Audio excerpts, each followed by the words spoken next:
Graça e paz, queridos, que Deus possa abençoar a vida dos queridos irmãos. Hoje eu estou aqui com um nobre amigo, pastor Fabrício. Isso aí. A gente brinca que é batisteriano, ele é da presbiteriana, pastor presbiteriano convicto. Eu estou aí na caminhada ministerial batista, então a gente brinca um com o outro que somos batisterianos. Isso aí. Obrigado, pastor, por tê-lo aqui no canal, que Deus abençoe sua vida. Vamos bater um papo hoje sobre igreja, um tema bem complexo. Amém. Agradeço aí ao Érico, né, e também a você que está nos assistindo aí. Com certeza você vai ser grandemente edificado aí por essa conversa, por esse bate-papo. E um assunto assim muito bom. Creio que você vai gostar muito aí do assunto e do decorrer aí da nossa conversa aí. Vai ser bênção demais. Deus abençoe. Amém. Pastorzão, nós temos hoje, não só aqui, eu creio lá no campo onde o pastor atua também, né, uma demanda muito grande nas igrejas, famílias frustradas, casamentos frustrados, sendo dissolvidos. Essa é a realidade quase que em qualquer ministério hoje. E na sua visão, qual o papel da igreja nessa sociedade tão complexa? O que a igreja pode fazer, ou o que ela deveria fazer? Qual a sua visão? O papel da igreja ele é fundamental, de extrema importância nessas situações. Porque por mais profissionais, às vezes, que a gente tem na área da psicologia e outras, o papel da igreja muitas vezes é aquele que vai estar próximo no momento certo, na hora certa. Porque a igreja ela é composta dos membros, dos irmãos, e eles estão ali atuando em todos os campos ali, né? E quando surge uma demanda dessa, seja de um casamento que está passando por problemas, ansiedade, depressão, algumas coisas desse tipo, né? Pessoas frustradas até com a igreja, eles estão ali prontos para poder estar auxiliando e ajudando, né? Então aqueles que ao mesmo tempo já estão ali prontos para poder atuar e, acima de tudo, tem o maior conteúdo e aquilo que é mais precioso que pode estar ajudando naquele momento, que é a palavra de Deus sendo usada naquele momento através do Espírito Santo. Se entrarmos com Cristo, se entrarmos com a palavra de Deus, aí sim podemos fazer a diferença e restaurar, né, todas essas situações.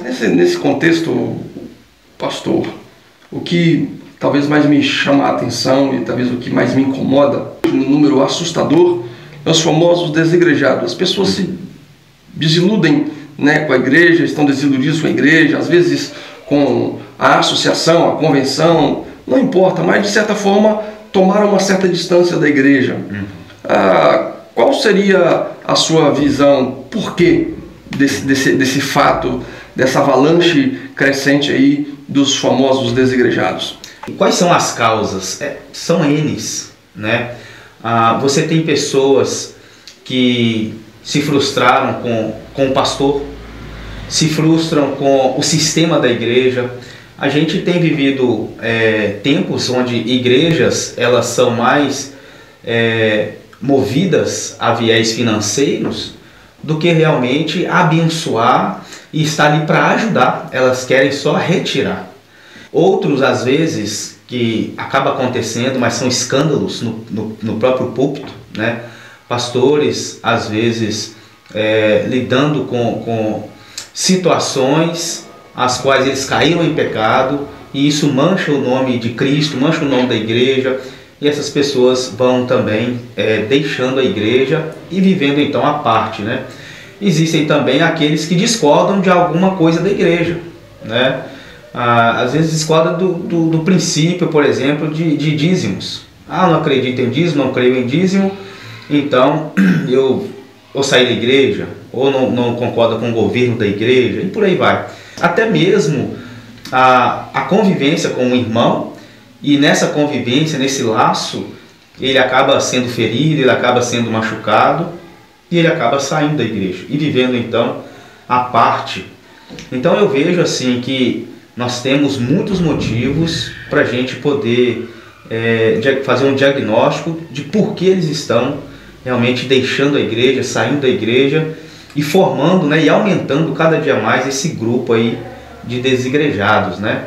Então, os motivos são variados, correto? Correto. Os motivos são São diversos e se a gente cravar aqui apenas um motivo, nós talvez correríamos o risco de errar.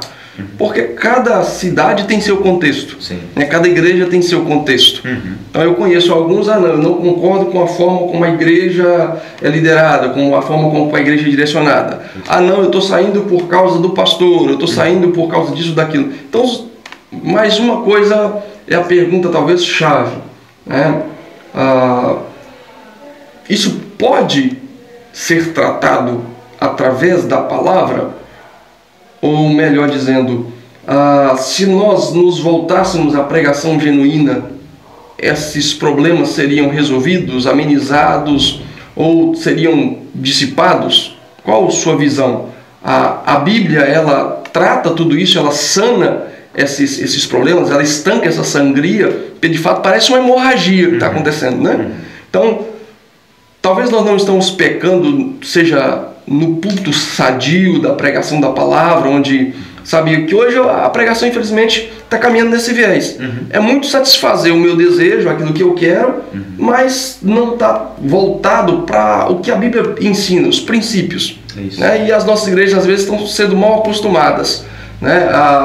Eu vou na igreja para satisfazer a minha vontade, mas se a palavra me confronta, aí eu já não gosto tanto do culto. Os nossos cultos se tornaram, vamos dizer assim, antropocêntricos, né? Voltados muito para o homem ao invés de serem teocêntricos. Seria isso? A palavra resolve isso? A pergunta é, a palavra de Deus, ela resolve esses problemas? Eu creio que sim, o caminho é esse, é realmente ter uma pregação mais pura, mais bíblica nos nossos púlpitos e, ao mesmo tempo, viver isso, porque o ministro precisa viver também e a igreja precisa demonstrar isso também em atitudes, mas, ao mesmo tempo, essa mesma palavra que será pregada e confrontará estes, muitos irão se converter, né? Verão realmente que o erro está nele e vai realmente tratar isso, vai ser tratado isso nele. Mas outros têm o coração fechado, né?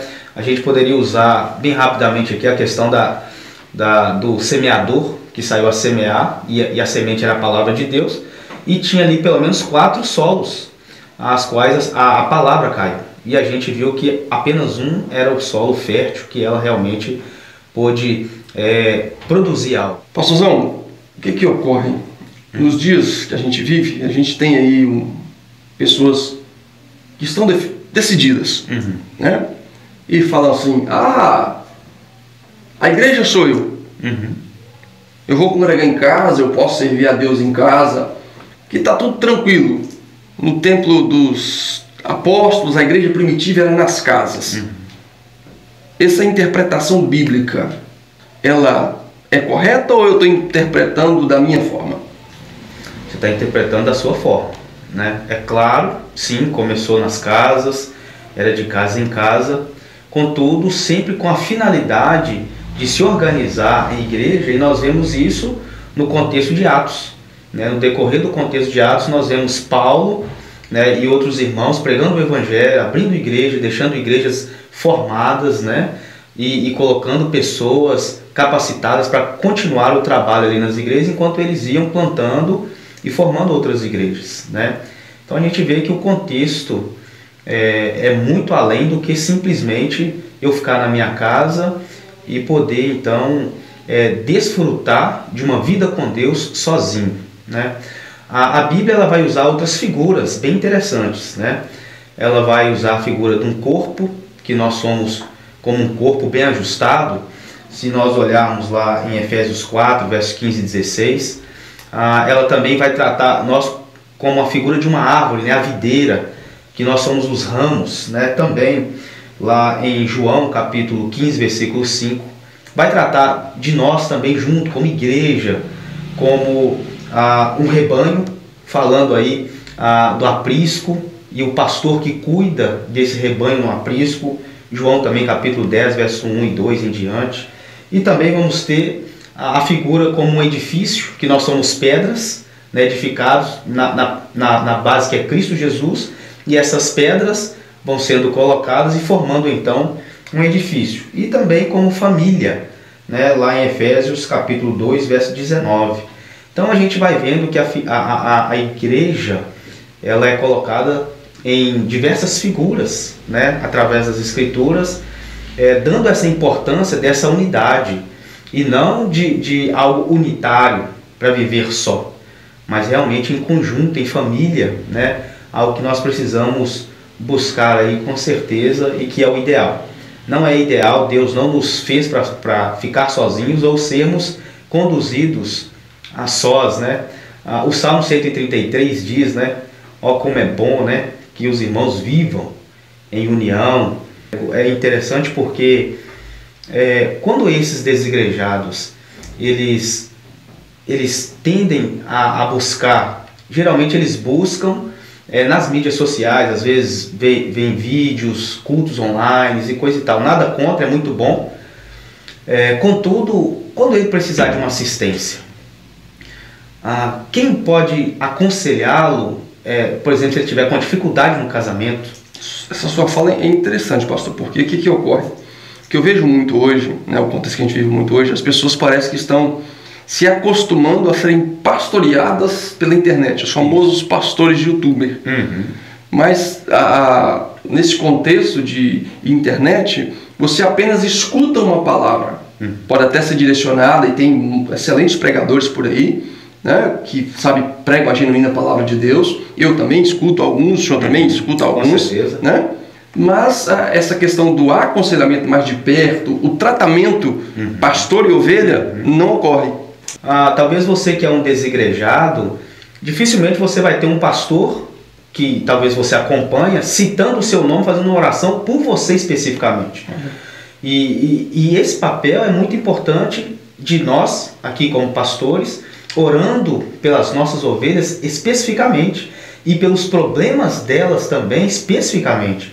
Então é um relacionamento que nós temos, né, entre pastor e ovelhas, onde realmente nós temos a incumbência de cuidar realmente das ovelhas, não algo superficial, mas realmente algo muito concreto. E é isso que a gente tem que fazer e tem que buscar. Bom, pastorzão, bom te ter aqui, mas vamos fazer um bate-pronto. Bora. Eu falo uma palavra e você fala o que vem na sua cabeça. Vamos lá. Começar pelo fácil, se é que é possível falar que é fácil. Bíblia Sagrada. Verdade absoluta. Bacana. Família. Nosso bem mais precioso. Pastor. Cuidado e zelo. Pastorear. Apertei. Se alegrar e chorar. Amém, amém. Meu nobre, prazer te ter aqui. Igualmente. Obrigado. Batisterianos em Cristo Jesus. Um abraço, queridos. Valeu. Até a próxima.